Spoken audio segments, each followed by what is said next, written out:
Good evening guys, welcome back to our YouTube channel.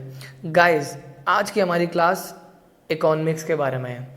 देखिए guys, आप लोग economics के लिए बिल्कुल न्यू हो तो पहले आपको इंट्रो दे देते हैं। देखिए, क्लास 11th में इकोनॉमिक्स को दो पार्ट्स में डिवाइड किया गया है। Part A microeconomics and part B statistics. Economics और स्टैटिस्टिक्स दोनों हमारे पास कितने की है? 40 मार्क्स की। तो पहले हम स्टार्ट करेंगे हमारी माइक्रो इकोनॉमिक्स। तो चैप्टर नंबर 1 इंट्रोडक्शन। तो चलिए स्टार्ट करते हैं हमारी आज की क्लास।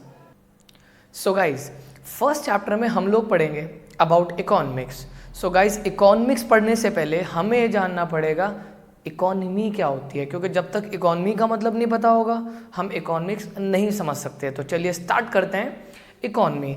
देखिए गाइस, इकोनॉमी कहते हैं कोई भी वो जगह, वो प्लेस, वो सिस्टम जहाँ पे लोग काम करते हैं और अपनी रोजी रोटी कमाते हैं। क्या? It refers to a place और system where people work and earn their living. कोई भी वो जगह, वो एरिया, वो सिस्टम जहाँ पे लोग काम करते हैं और अपनी रोजी रोटी कमाते हैं, उसे क्या कहा जाता है? इकोनॉमी। अब सोचिए गाइस, लोग कहाँ कहाँ पर काम करते हैं? भाई, लोग मार्केट में काम करते हैं, वो भी इकोनॉमी का पार्ट है। लोग हॉस्पिटल में काम करते हैं, लोग सिनेमा घरों में काम करते हैं, तो ये सब क्या है? इकोनॉमी। Schools, economy. तो हर वो जगह जहाँ पे लोग काम करते हैं और अपनी रोजी रोटी कमाते हैं, उसे क्या कहा जाता है? इकोनॉमी। ओके। अभी इकोनॉमी 3 तरह की होती है: centrally planned economy, market economy, mix economy. वो इकोनॉमी जहां पर जितने भी इंपॉर्टेंट इकोनॉमिक डिसीजंस हैं, इकोनॉमिक डिसीजन का मतलब होता है इकोनॉमी से रिलेटेड, क्या बनाएं, कितना बनाएं। वो इकोनॉमी जहां पर जितने भी इंपॉर्टेंट डिसीजन हैं वो कौन लेती है? वो लेती है गवर्नमेंट। वो इकोनॉमी जहां पर जितने भी इंपॉर्टेंट डिसीजन हैं वो लेती है सरकार। सरकार बताती है क्या करना है, कैसे करना है, उसे तो कहा जाता है सेंट्रली प्लान्ड इकोनॉमी। वो इकोनॉमी जहां पर जितने भी इंपॉर्टेंट डिसीजन है प्राइवेट सेक्टर लेता है, आप या हम, उसे कहा जाता है मार्केट इकोनॉमी। क्या? कोई भी वो इकोनॉमी जहां पर जितने भी इकोनॉमिक डिसीजन है वो कौन फिक्स लेता है? प्राइवेट सेक्टर लेता है, आप और हम, उसे क्या कहा जाता है? Market economy. और वो इकोनॉमी जहां पर जितने भी इंपॉर्टेंट डिसीजन है दोनों मिल के लेते हैं, थोड़ा सरकार थोड़े हम, उसे क्या कहा जाता है? Mixed economy. देखिए गाइस, सेंट्रली प्लान्ड इकोनॉमी के अंदर जो सरकार का मेन मोटिव होता है वो होता है वेलफेयर ऑफ पब्लिक, लोगों का भला। ये लोग काम करते हैं पब्लिक वेलफेयर के लिए। मार्केट इकोनॉमी में जो मेन ऑब्जेक्टिव होता है वो होता है प्रॉफिट मैक्सिमाइजेशन। यहाँ पे लोग काम करते हैं प्रॉफिट मैक्सिमाइजेशन के लिए। और मिक्स इकोनॉमी के अंदर दोनों मोटिव होते हैं, प्रॉफिट मैक्सिमाइजेशन भी और पब्लिक वेलफेयर भी। ओके। अगर मिक्स इकोनॉमी के एग्जाम्पल की बात करें तो इसका एग्जाम्पल है इंडिया। इंडिया के अंदर मिक्स इकोनॉमी फॉलो की जाती है, कुछ चीज़ें सरकार के हाथ में है, कुछ चीज़ें प्राइवेट सेक्टर के हाथ में है। अगर हम बात करें सेंट्रली प्लान्ड इकोनॉमी के बारे में, इसका एग्जाम्पल है नॉर्थ कोरिया। क्या? North Korea. नॉर्थ कोरिया के बारे में आपने सुना ही होगा। वहां पर डिक्टेटरशिप है, सारा सरकार डिसीजन लेती है, वहाँ का जो किंग है वो डिसीजन लेता है। और अगर हम बात करें मार्केट इकोनॉमी की तो इसका एग्जाम्पल होगा अमेरिका, यूएसए। अमेरिका एक क्या है? अमेरिका क्या है? अमेरिका एक मार्केट इकोनॉमी है। इकोनॉमी पढ़ने के बाद अब हम पढ़ने जा रहे हैं हमारा सेकंड टॉपिक, इकोनॉमिक प्रॉब्लम। देखिए guys, economic problem refers to a problem of choice. Economic problem क्या है? एक choice problem from scarce resources having alternative uses against unlimited wants. ये क्या था सर? ये तो हमें बिल्कुल भी समझ नहीं आया। तो भाई समझाया कहाँ भी? तो चलिए आ जाइए समझते हैं इकोनॉमिक प्रॉब्लम क्या है। It is a problem of choice. ये एक चॉइस प्रॉब्लम है फ्रॉम स्कार्स रिसोर्सेज, ऐसे रिसोर्सेज से जिनके हमारे पास कमी है। हैविंग ऑल्टरनेटिव यूजेस, वो जो रिसोर्स हैं वो कई कई जगह पर इस्तेमाल किए जा सकते हैं। अगेंस्ट अनलिमिटेड वांट्स, ऊपर से हमारी इच्छाओं का कोई अंत नहीं है। तो इकोनॉमिक प्रॉब्लम कुछ नहीं है, ये क्या है? एक चॉइस प्रॉब्लम। आ जाइए यही बात समझते हैं एक एग्जाम्पल की मदद से। मान लो हमारे पास एक बंदा है राघव, उसके पास 500 रुपीज़ हैं। अब 500 रुपीज़ में वो क्या क्या कर सकता है सोचिए भाई। वो रिचार्ज करा सकता है, वो मूवी देख के आ सकता है, वो अल्दजाज जा सकता है, क्यों, वो पेन भी ले सकता है, वो पेट्रोल भी डलवा सकता है। क्या वो सारे काम कर सकता है? नहीं। अब मुसीबत क्या है? मुसीबत ये है उसके पास क्या है, सिर्फ 500 रुपीज़। तो यहाँ उसके सामने क्या खड़ी हो जाती है, एक चॉइस प्रॉब्लम कि ये जो 500 रुपये हैं इसको इस्तेमाल कहाँ करे। अच्छा, दूसरी बात, 500 रुपये इस्तेमाल भी सब जगह हो जाएंगे, ऑल्टरनेटिव यूजेस हैं। और तीसरी बात, वो चाहेगा वो इन 500 रुपये से सब कुछ ले सके, तो उसके सामने क्या आ रही है यहाँ, ये एक चॉइस प्रॉब्लम आ जाती है। तो इकोनॉमिक प्रॉब्लम कुछ नहीं है, it is a choice problem from scarce resources having alternative uses against unlimited wants। Okay, तो इकोनॉमिक प्रॉब्लम कुछ नहीं है बच्चों, ये एक चॉइस प्रॉब्लम है। अब सवाल ये है, why does an economic problem arise. ये एक इंपॉर्टेंट सवाल है, पेपर में बहुत ज़्यादा पूछा जाता है कि एक इकोनॉमिक प्रॉब्लम अराइज क्यों होती है। तो इकोनॉमिक प्रॉब्लम अराइज होने के 3 कारण होते हैं। सबसे पहला, ह्यूमन वांट्स आर अनलिमिटेड, कि देखिए हमारी जो इच्छाएं हैं ना उनका कोई अंत नहीं है, हमारी इच्छाएं कभी ख़त्म नहीं होती, बचपन से शुरू होते हैं। पहले क्या चाहिए, साइकिल, फिर क्या चाहिए, मोबाइल, उसके बाद बाइक, उसके बाद सो ऑन। अब बचपन से हमारी इच्छाएं कभी भी ख़त्म नहीं होती। तो सबसे पहला रीज़न कि इकोनॉमिक प्रॉब्लम आती है वो ये है कि ह्यूमन वांट्स आर अनलिमिटेड, हमारी इच्छाओं का कोई अंत नहीं है। काश हमारी इच्छाओं का अंत होता तो इकोनॉमिक प्रॉब्लम भी ना होती। तो सबसे पहला रीज़न है इकोनॉमिक प्रॉब्लम का, ह्यूमन वांट्स आर अनलिमिटेड, हमारी इच्छाओं का कोई अंत नहीं है।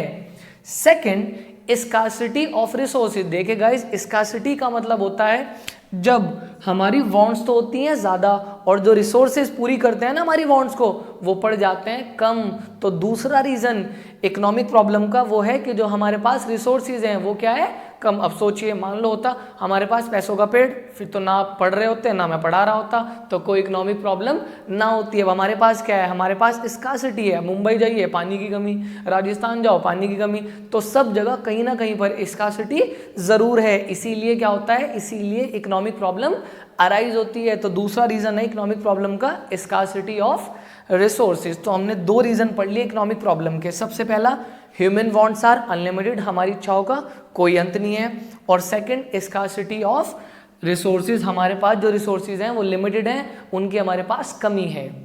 थर्ड और last, resources have alternative uses, के देखिए हमारे पास जो रिसोर्सेज हैं वो एक एक रिसोर्स कई कई जगह पर इस्तेमाल हो जाता है। मतलब अब जैसे हमारे पास लैंड है, अब उसी लैंड पर हम क्रिकेट भी खेल लेते हैं, उसी लैंड पर हम पढ़ा भी लेते हैं, उसी लैंड पर सिनेमा बन जाता है, उसी लैंड पर फार्मिंग हो जाती है। तो क्या करें, यही तो प्रॉब्लम है, यही तो प्रॉब्लम है चॉइस प्रॉब्लम की। करें क्या, काश ऐसा होता कि खेलने के लिए अलग लैंड होता, अच्छा बाइक चलाने के लिए अलग लैंड होता, फिर तो कोई मसला ही ना होता। तो इकोनॉमिक प्रॉब्लम का तीसरा रीज़न है guys, resources have alternative uses, के हमारे पास जो रिसोर्सेज हैं वो एक एक रिसोर्स कई कई जगह इस्तेमाल हो जाता है। तो ये भी एक रीज़न है कि इकोनॉमिक प्रॉब्लम अराइज होती है। अब राघव वाले एग्जाम्पल में सोचिए, अगर अल्दजाज जाने की अलग करेंसी होती, पेट्रोल डलवाने की अलग करेंसी होती, मूवी देखने की अलग करेंसी होती, फिर तो इकोनॉमिक प्रॉब्लम ही नहीं थी। लेकिन प्रॉब्लम तो यही है कि हमारे पास करेंसी एक ही है और वो भी लिमिटेड, तो उससे हमें चॉइस देखनी है कि हमें करना क्या है।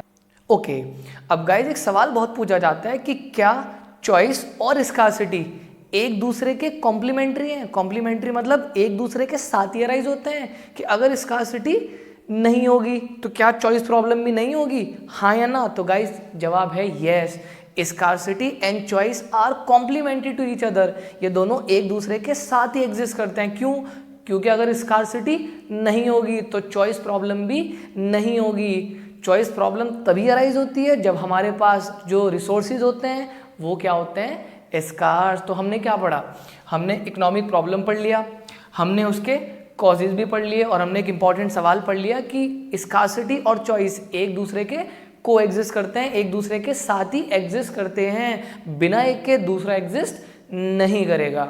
Okay, so guys economic problem पढ़ने के बाद फाइनली अब हम तैयार हैं ये पढ़ने के लिए कि इकोनॉमिक्स क्या होती है। इसका जवाब आएगा, देखिए, economics is the study of rational management of scarce resources in such a manner that its gains are maximize at micro level as well as macro level. मतलब इकोनॉमिक्स एक स्टडी है किसकी? रेशनल मैनेजमेंट की, चालाकी से चीजों को manage करने की, ऑफ स्कार्स रिसोर्सेज, जो हमारे पास कम रिसोर्सेज हैं, इस तरीके से ताकि जो फायदा हम लोगों को पहुंचे वो ज्यादा से ज्यादा हो। माइक्रो मतलब इंडिविजुअल लेवल पर हम लोगों को भी, as well as macro level देश को भी। आसान भाषा में कहें तो इकोनॉमिक्स में हम ये स्टडी करते हैं कि जो हमारे पास ये लिमिटेड रिसोर्सेज हैं इनको किस तरीके से यूज करें। वो जो 500 रुपये वाला राघव का एग्जाम्पल था उसको कैसे इस्तेमाल करें कि राघव को भी फायदा मिले और देश को भी फायदा पहुंचे। तो इकोनॉमिक्स क्या है? ये एक स्टडी है रेशनल मैनेजमेंट की, जहां पर हम ये स्टडी करते हैं कि हम जो हमारे पास कम रिसोर्सेज हैं इन्हें चालाकी से कैसे यूज करें कि हमें भी फायदा हो और आने वाली जनरेशन को भी मिल जाए। बेसिकली देश को भी क्या हो? देश को भी फायदा पहुंचे। ओके, अब इकोनॉमिक्स का सब्जेक्ट मैटर क्या है? Very very important. ये सवाल बहुत आता है कि what is the subject matter of economics. Guys, economics के दो सब्जेक्ट मैटर होते हैं, micro economics, macro economics. Micro economics yes, हमारी बुक बेसिकली हम 11th में यही पढ़ेंगे, और मैक्रो इकोनॉमिक्स हमें पढ़ना है क्लास 12th में। ओके, तो micro economics guys, it is the study of individual economic units. जब हम माइक्रो इकोनॉमिक्स का मतलब होता है जब हम इकोनॉमी की सिंगल यूनिट को स्टडी करते हैं। क्या? जब हम इकोनॉमी की सिंगल यूनिट को स्टडी करते हैं उसे तो कहा जाता है microeconomics. And when we study the economy as a whole, और जब हम पूरी इकोनॉमी को एक साथ पढ़ते हैं उसे कहा जाता है मैक्रो इकोनॉमिक्स। क्या? When we study the individual units of economy, उसे तो क्या कहा जाता है? Microeconomics. And when we study the economy as a whole, जब हम पूरी इकोनॉमी को एक साथ पढ़ते हैं उसे क्या कहा जाता है? Macro economics. फॉर एग्जाम्पल, अगर हम एक इंसान की इनकम की स्टडी करें तो वो कहलाएगी माइक्रो इकोनॉमिक्स, और अगर हम पूरे इंडिया की इनकम की स्टडी करें वो कहलाएगी मैक्रो इकोनॉमिक्स। बहुत ही अच्छा एग्जाम्पल है, मान लो एक फॉरेस्ट है, एक जंगल है, अगर हम वहाँ के पेड़ों की सिंगल पेड़ की स्टडी करें वो तो कहलाएगी माइक्रो इकोनॉमिक्स, और अगर हम पूरे जंगल की स्टडी करें वो कहलाएगी macroeconomics. Guys, microeconomics को प्राइस थ्योरी भी कहा जाता है। क्या कहा जाता है? प्राइस थ्योरी, क्योंकि यहां पर हम पढ़ेंगे चीजों के प्राइस कैसे डिटरमाइन किए जाते हैं।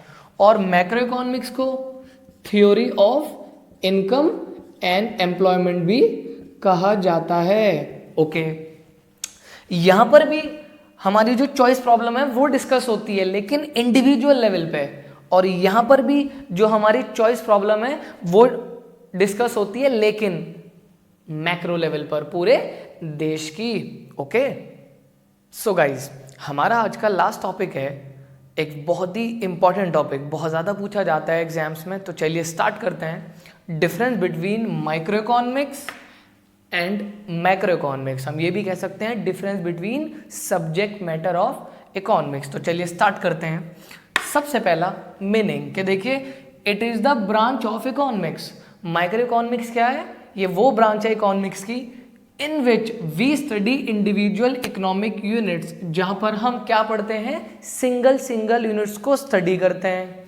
जबकि it is a branch of economics in which we study economy as a whole. जबकि मैक्रो इकोनॉमिक्स क्या है? ये वो ब्रांच है इकोनॉमिक्स की जहां पर पूरी इकोनॉमी को एक साथ स्टडी किया जाता है। तो मीनिंग तो बहुत आसान होता है, हमने समझ भी लिया था। सेकेंड, ऑल्टरनेटिव नेम के देखिए, इसका एक और नाम होता है, इसे प्राइस थ्योरी भी कहा जाता है और इसे theory of income and employment भी कहा जाता है। तो दूसरा डिफरेंस है माइक्रो और मैक्रो में, इनके दूसरे नाम।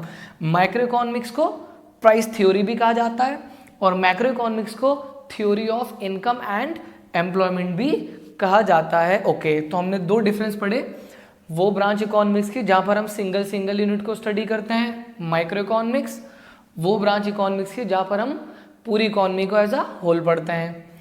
इसका एक और नाम है प्राइस थ्योरी, इसका एक और नाम है theory of income and employment. Third guys, choice problem के देखिए, यहाँ पर जो हम प्रॉब्लम ऑफ चॉइस पढ़ते हैं या स्कार्सिटी पढ़ते हैं वो पढ़ते हैं इंडिविजुअल लेवल पर, एक इंसान की। जैसे हमने राघव की डिस्कस की। और यहाँ पर जो हम डिस्कस करते हैं प्रॉब्लम ऑफ चॉइस और स्कार्सिटी, वो करते हैं पूरी इकोनॉमी की एज अ होल। मतलब तीसरा डिफरेंस है हमारा माइक्रो और मैक्रो में कि दोनों ही जगह चॉइस प्रॉब्लम डिस्कस होती है, लेकिन यहाँ पर तो करते हैं इंडिविजुअल लेवल पर एक बंदे की, जबकि यहाँ क्या करते हैं पूरी इकोनॉमी की एक साथ। तो हमने 3 डिफरेंस पढ़ लिए। सबसे पहला मीनिंग, दूसरा ऑल्टरनेटिव नेम, और तीसरा गाइस चॉइस प्रॉब्लम। चौथा और लास्ट टूल्स के देखिए, माइक्रो इकोनॉमिक्स टूल्स मतलब हथियार, बेसिकली किस चीज़ का यहाँ पर इस्तेमाल होता है चॉइस प्रॉब्लम को ख़त्म करने के लिए। यहाँ पर हम इस्तेमाल करते हैं किसे, डिमांड और सप्लाई को एक कमोडिटी की। पूरी माइक्रो में आप बात पढ़ोगे, आगे के जितने भी चैप्टर हैं यही है हमारे, डिमांड सप्लाई। यहाँ पर तो जो मेन हथियार है जिसकी मदद से हम इकोनॉमिक प्रॉब्लम को सॉल्व करते हैं वो है डिमांड एंड सप्लाई एक कमोडिटी की। जबकि जो यहाँ पर मेन टूल्स हैं ना मैक्रो इकोनॉमिक्स के, वहाँ पर हम स्टडी करेंगे aggregate demand and aggregate supply of whole economy, पूरी इकोनॉमी की डिमांड और पूरी इकोनॉमी की सप्लाई के बारे में। तो गाइज फोर्थ और लास्ट डिफरेंस था हमारा, जो मेन टूल्स होते हैं माइक्रो इकोनॉमिक्स के, वहाँ पर हम यूज़ करते हैं डिमांड एंड सप्लाई एक कमोडिटी की। जबकि जो मैक्रो इकोनॉमिक्स के मेन टूल्स हैं जिसकी मदद से हम वहाँ की प्रॉब्लम खत्म करते हैं वो है aggregate demand and aggregate supply of whole economy. तो इसी के साथ हमने ये डिफरेंस पढ़ लिया। ओके, सो गाइज इसी के साथ हमारी आज की क्लास यहीं ख़त्म हो जाती है। तो मिलते हैं नेक्स्ट क्लास में। तो अगर आप हमारे चैनल पे नए हैं तो इसको सब्सक्राइब ज़रूर करें।